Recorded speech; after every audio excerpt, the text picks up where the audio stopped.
Do you see, especially in children, some of the aspects of, given the fact that the child obesity is a mega disaster in making and it's a mega crisis?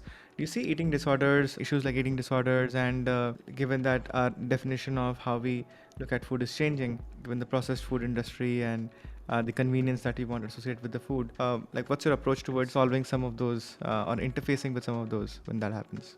Well, a lot of it is parent education because, again, the parent anxiety in some cases or the parent lack of education just, again, has a ripple effect on the children. It makes the children feel something that things are being taken away as opposed to things are being offered to them. It makes them nervous because they see that their parents are nervous. And then also, I was raised in the Midwest of America. I was born in the 1950s. I mean, food was love. And that was what it was. My mother, baking was huge. White flour, sugar, butter, sometimes lard. And that was their way of showing love. So you start to connect that really, really early on. And food is love is a fantastic thing, but the food that you're giving your children can still be an expression of love, and it can still be delicious, but be healthy for you. And so the parental awareness around that, giving kids lots of choices, lots of delicious choices that they can choose from that are good for them. But there's another piece, again, is the awareness piece. So, there have been different programs that I've done around mindful eating where we created awareness meters specifically for food. So something like a fullness meter. A fullness meter is where you kind of get a sense before you're going to eat, am I full? How do I feel? So you build awareness of, am I eating just eating, or do I feel full? And then am I going to eat? So a fullness meter, a taste meter. How does this feel? How does this taste? So really starting to take things apart in a fun and playful way to bring awareness, not just to what you're putting in your mouth, but how your body is feeling. Because that is really the key to so much of the meditation or awareness-based approaches to life, is just really making the connection between your mind and your body and seeing in real time how your mind changes your body and your body changes your mind.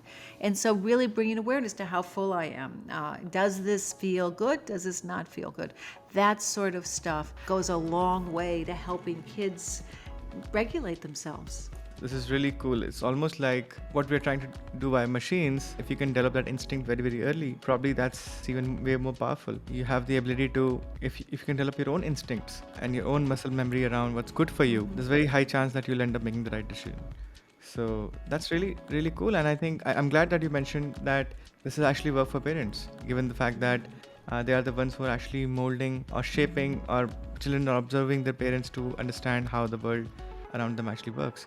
And there's a very high chance, by the way, that there's a 99% chance that the podcast will be listened to by the parents, of course. So I would love to ask you your one hack for the parents. Let's say the easiest thing that a parent can do every day to actually get started on this journey of mindfulness. If I had to choose one, it would be something around appreciation and gratitude.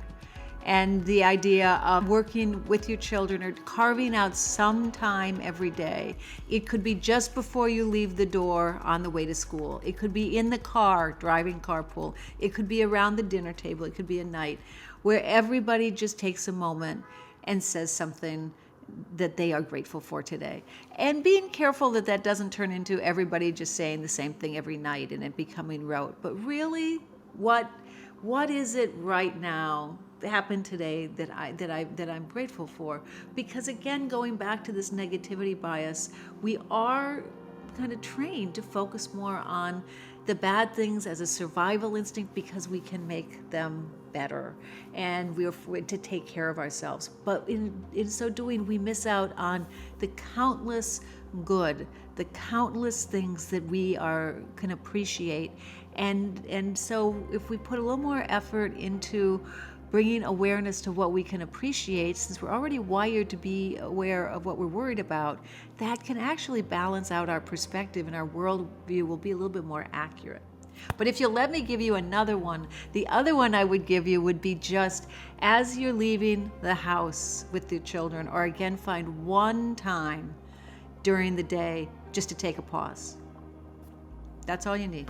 Just everybody today, let's just take a pause and let's just settle down and just lower your shoulders, feel your feet against the ground, feel the wind against your cheeks wherever you are, but just really weaving into the fabric of your day, stopping that forward motion that we're always in, and just stopping and pausing, and don't think about what's happening, but just feel it in your body.